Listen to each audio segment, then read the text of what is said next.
Hola, buenas noches. Bueno, hoy estamos a un tercer encuentro. Esta noche vamos a estar hablando con el doctor Jordi Salcedo, profesor de educación física, magíster en ciencias de la educación, doctor en ciencias de la educación, postdoctor en varias disciplinas, en investigación transcompleja, en filosofía de la ciencia y transdisciplinariedad, y además de eso, actualmente es adjunto a la unidad de investigación de la Escuela de Comunicaciones y Electrónica de las Fuerzas Armadas Bolivarianas.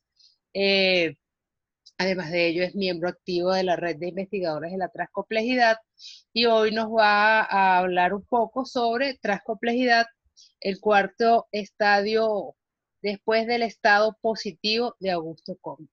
Bienvenido, Jordi. Bueno, buenas noches. Gracias por esa presentación, doctora Gualesca. Para mí es un verdadero honor estar compartiendo con ustedes en estos espacios que nos permite acercar estos encuentros, y por ello debo darle las gracias primeramente a Dios y luego a la Junta Directiva de la Red de Investigadores de la Transcomplejidad por permitirme presentar ante ustedes tan interesante tema. De forma especial quiero agradecer a la doctora Crisalia Villegas y a Gualesca Perdomo, quien es ese motorcito actual de la red para impulsar estos encuentros que nos permiten acercarnos a pesar de ese distanciamiento obligatorio que nos ha impuesto el fenómeno pandémico del COVID-19. Para no perder más tiempo y poder interactuar luego, voy a iniciar el tema que traigo para presentar ante ustedes, el cual he titulado La transcomplejidad, el cuarto estadio después del estado positivo de Augusto Comte. Seguramente que algunos de ustedes se estarán preguntando cuál es la relación que existe entre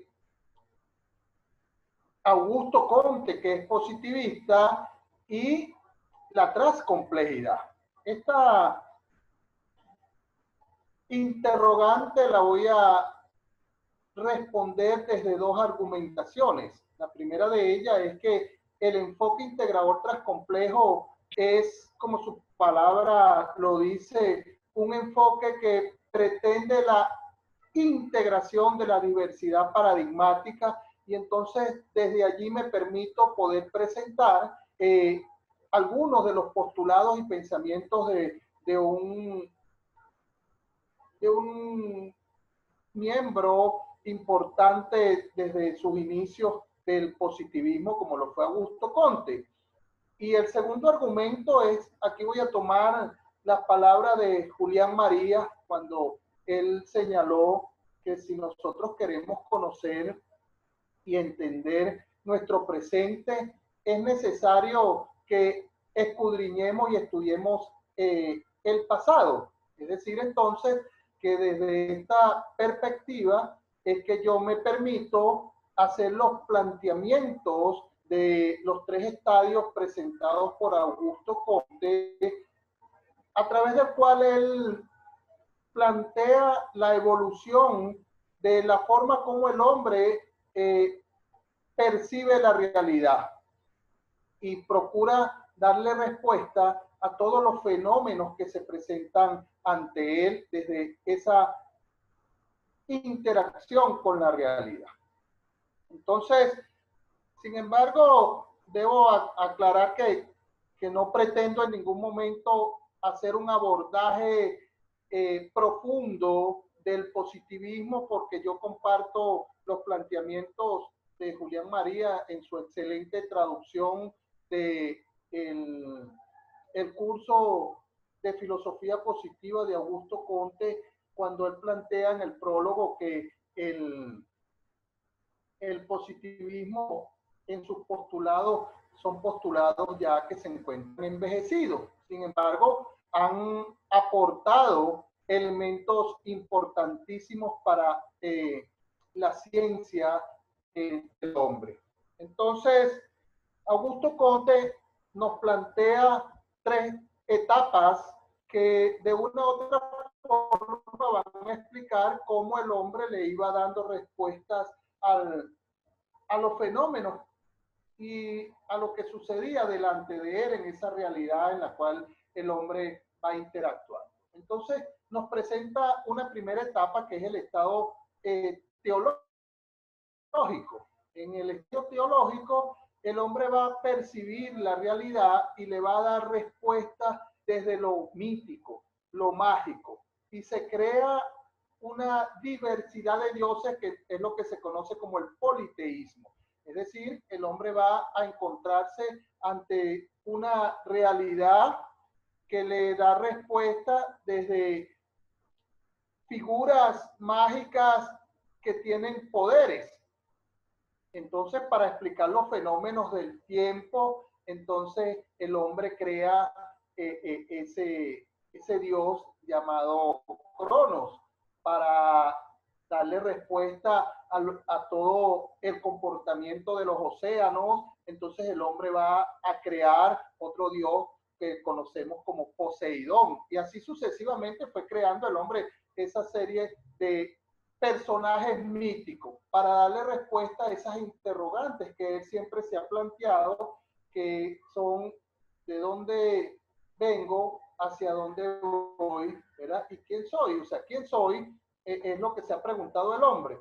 Entonces, él la va respondiendo según la etapa en la cual se encuentra. En esa segunda etapa de la evolución del pensamiento dentro del primer estadio, que es el estadio teológico, entonces el hombre ya como que madura un poco en esa forma de percibir la realidad y comienza a darle respuesta a los mismos fenómenos, pero ya desde un solo Dios. Entonces se genera el monoteísmo, pero es un Dios que va a estar presente según la etapa del momento histórico y el lugar donde el hombre habita, que va a ir cobrando una diversidad de nombres, como entonces, pero va a ser un único Dios, es decir, el monoteísmo. Esto lo conocemos como Jehová, como Krishna, como Dios, como Yahvé, entre otros, entre otros nombres que van a representar ese único Dios.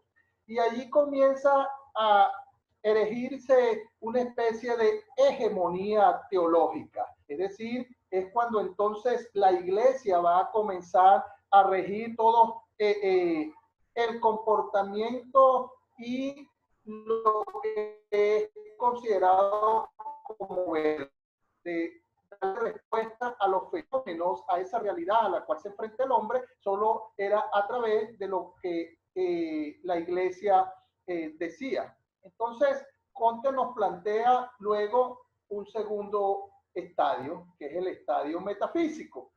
Es donde entonces ya el hombre comienza a pensar desde lo filosófico, a darle respuesta a los fenómenos de forma filosófica y de forma metafísica. Y aquí comienza a darse una especie de separación entre lo teológico y lo filosófico. Entonces, allí es donde se va a dar a finales de esta etapa evolutiva de la forma de percibir la realidad por parte del hombre, se va a dar una especie de pacto entre lo teológico y lo filosófico con el surgimiento del pensamiento científico. Entonces, la iglesia, como ya no podía seguir manteniendo la hegemonía, entonces hace este señalamiento, dice, bueno, todo lo que está de la luna hacia arriba le corresponde a la iglesia decir cómo funcionan esos fenómenos, darle respuesta a esos fenómenos.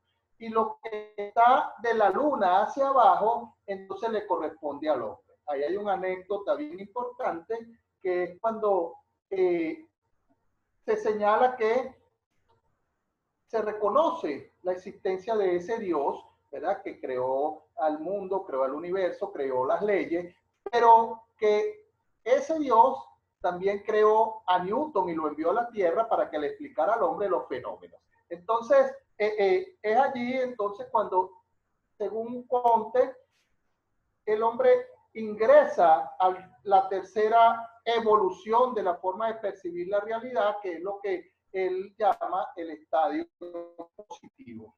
El estadio positivo, que entonces es la forma a través de la cual el hombre le va a dar respuesta ya a los fenómenos que se presentan ante él, a esas interrogantes de quién soy, de dónde vengo y hacia dónde voy, pero ya desde un punto de vista científico. Pero ese tercer estadio, llamado el estadio positivo, la filosofía positiva de Comte, cobra una suerte de hegemonía que va a plantear la forma de percibir la realidad desde el reduccionismo, lo que hoy llamamos como el reduccionismo, es decir, una linealidad que pretende explicar los fenómenos desde lo visible, lo medible, lo cuantificable, que si bien es cierto, le dio y le ha dado al mundo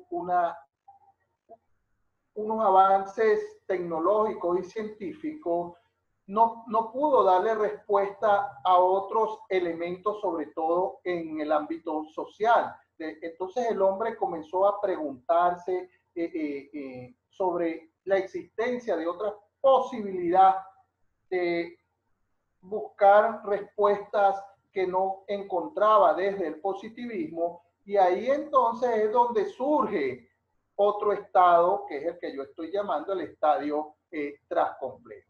Es decir, a finales del siglo XX, entonces comienza a mermar la hegemonía positivista y comienzan a salir a la luz otra forma de percibir la realidad. Y es allí donde entonces emerge la transcomplejidad como un enfoque integrador que pretende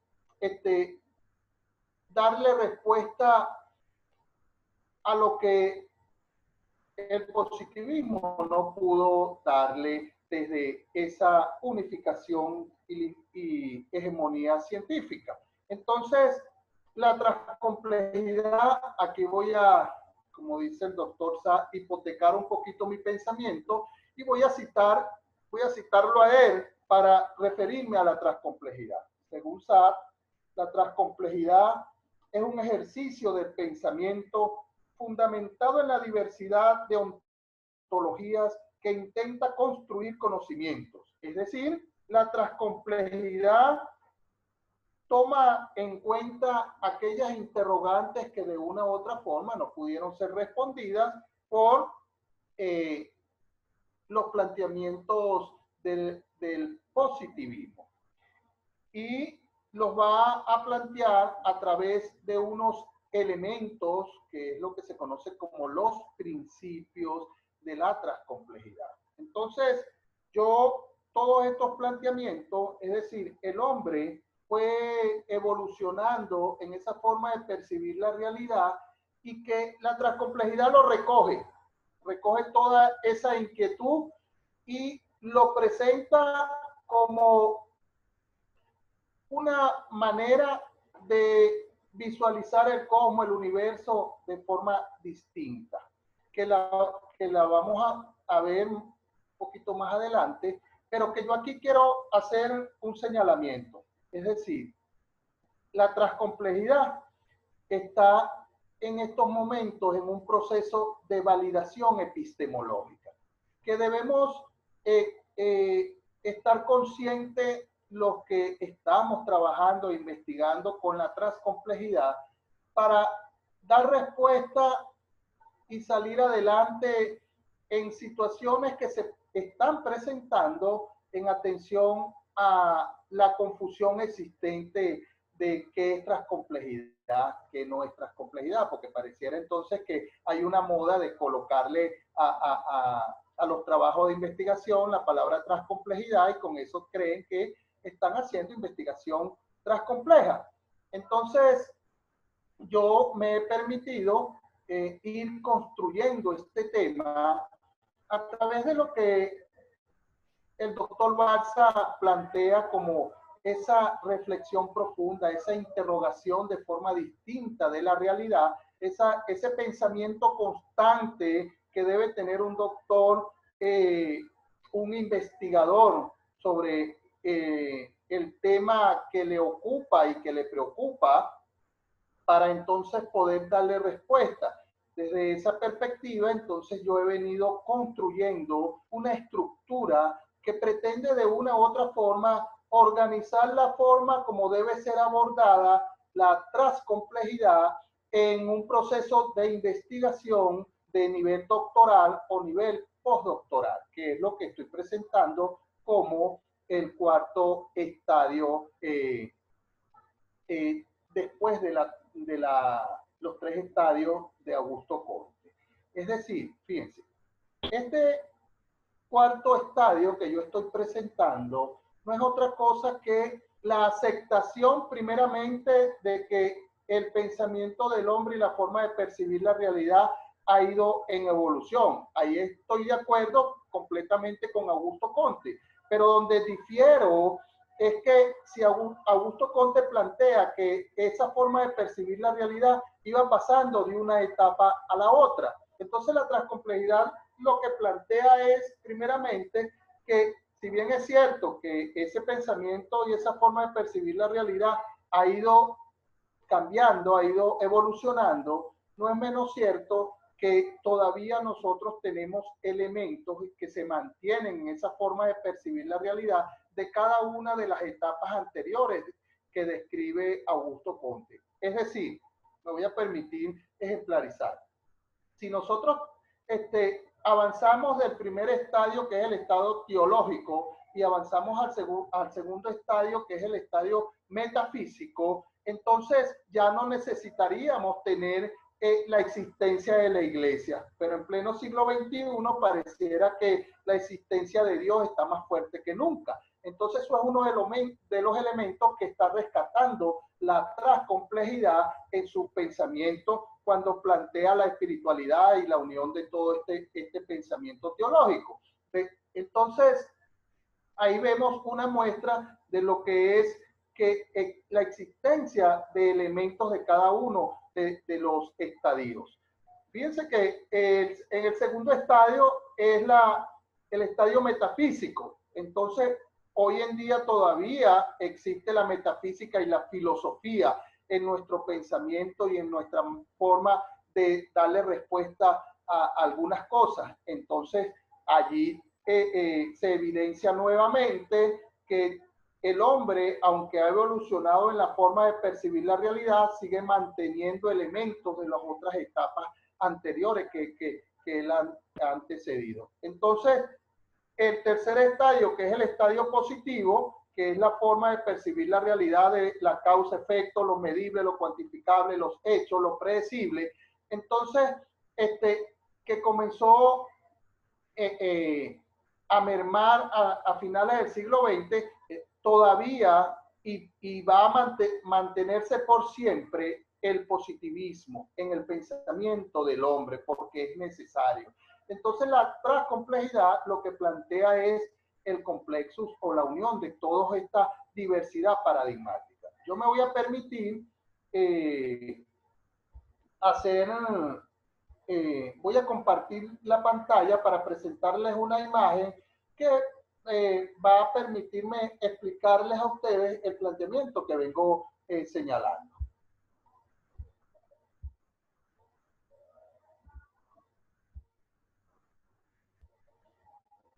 Fíjense que en esta imagen que estamos observando es donde yo planteo, ya la vamos a visualizar. En esta imagen yo planteo la estructura de lo que yo estoy llamando o proponiendo ante la comunidad científica por primera vez el estadio transcomplejo, que no es otra cosa que todos los elementos de la transcomplejidad, pero presentados de una manera organizada para que se pueda generar un nuevo conocimiento en las investigaciones de nivel doctoral, en las investigaciones postdoctorales, que podamos tener una guía.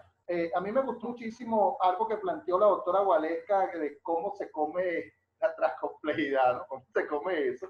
Y entonces, bueno, yo estoy planteando ahora un esquema que permite visualizar el proceso de investigación transcomplejo. Entonces, fíjense cómo, primeramente, debemos tener claro que el simple hecho de llamar transcomplejidad a una investigación no la hace transcompleja.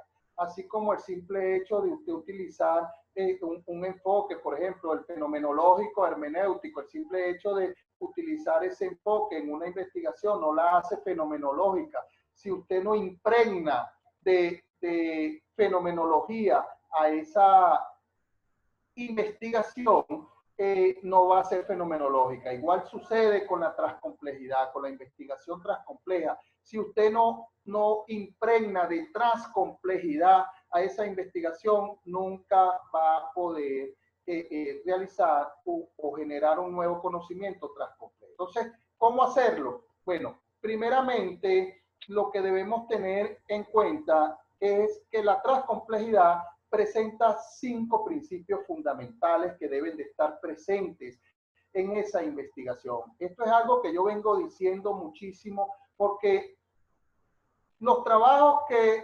algunos trabajos que he visto en unas universidades donde me han llamado a compartir como jurado sobre temas de la transcomplejidad, veo que no plantean los principios. Entonces, eso desde ahí es donde comienza esta inquietud de yo presentar esta estructura. Bueno, entonces, fíjense, el primer principio es el principio de la complementariedad. Aquí también quiero hacer una aclaratoria, porque como la transcomplejidad está siendo en estos momentos validada por la comunidad científica, también existen pensadores, investigadores, que no están de acuerdo con la transcomplejidad y que entonces hacen planteamientos como que, bueno, la complementariedad no es algo nuevo, ¿sí? Estamos claros que la complementariedad no es nueva. La complementariedad ni siquiera es propia de Morin. La complementariedad surge cuando Neisbohr plantea la dualidad entre la onda y las partículas para explicar entonces que los conceptos, la teoría de la física clásica ya se hacía insuficiente para explicar los fenómenos atómicos y es cuando emerge la física cuántica. Entonces, desde allí, desde los principios de la complementariedad que planteó Neisbohr, de esa imposibilidad de poder observar a los fenómenos, desde algunos fenómenos, desde una sola postura epistémica, desde una sola visión, entonces la transcomplejidad toma esos elementos de la complementariedad. Pero que es una complementariedad que permite visualizar el objeto de investigación desde diversas aristas, asumiendo la existencia de múltiples niveles de realidad. Entonces es que surge este elemento o principio de la complementariedad, pero que no tiene sentido en la investigación si no se articula, si no se interrelaciona con el segundo principio, que es la sinergética relacional. La sinergética relacional es el principio que plantea la conformación de redes de investigadores que tienen un fin en común. En este caso, el fin en común sería el objeto de investigación. Estas redes de investigadores deben estar conformadas por sujetos que vengan de otras disciplinas, de la transdisciplinariedad, de la multidisciplinariedad, para que puedan observar la realidad desde diversos ángulos. Pero que esa sinergética relacional que permite la integración de esas múltiples realidades solo puede dar respuesta si se logra una dialógica recursiva, que va a conformar el tercer principio de la transcomplejidad. Esa dialógica recursiva, que es la que permite que los miembros de esa red de investigadores que están observando una realidad en común, pero desde las diversas disciplinas, puedan ponerse de acuerdo a través de la dialéctica, de ese ir y venir, en el trabajo en equipo, en la cooperación, en la interrelación entre ellos, respetando, por supuesto, los elementos que no pueden ser tergiversados de cada una de las disciplinas, pero buscando los puntos de encuentro en esa dialéctica, en esa interrelación, para que pueda darse la complementariedad, porque no hacemos nada con que el médico vea la realidad aislada, que el abogado vea la realidad social aislada, que el docente vea la realidad social aislada, sino que cada una de estas visiones puedan interrelacionarse. Allí, con esa sinergia sinergética relacional, es que realmente se le va a dar vida a la complementariedad. ¿Y cómo le damos vida? A través de la dialógica recursiva, esa capacidad de entendimiento entre las disciplinas. Luego, entonces, esa dialógica recursiva va a necesitar, para que pueda emerger esa comprensión entre cada una de las disciplinas, va a necesitar, por supuesto, de una reflexibilidad profunda. Esa capacidad que deben tener cada uno de los sujetos que conforman las redes de investigadores, de poder reflexionar sobre el objeto de investigación que tienen en común, de ir, venir, esa reflexión de ir y venir para poder darle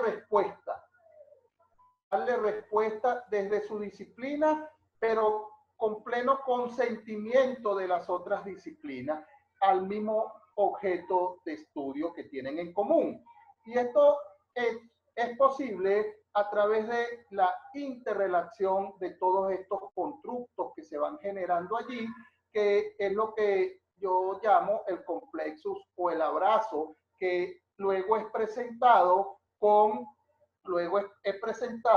el quinto principio, que no es otra cosa que la integralidad.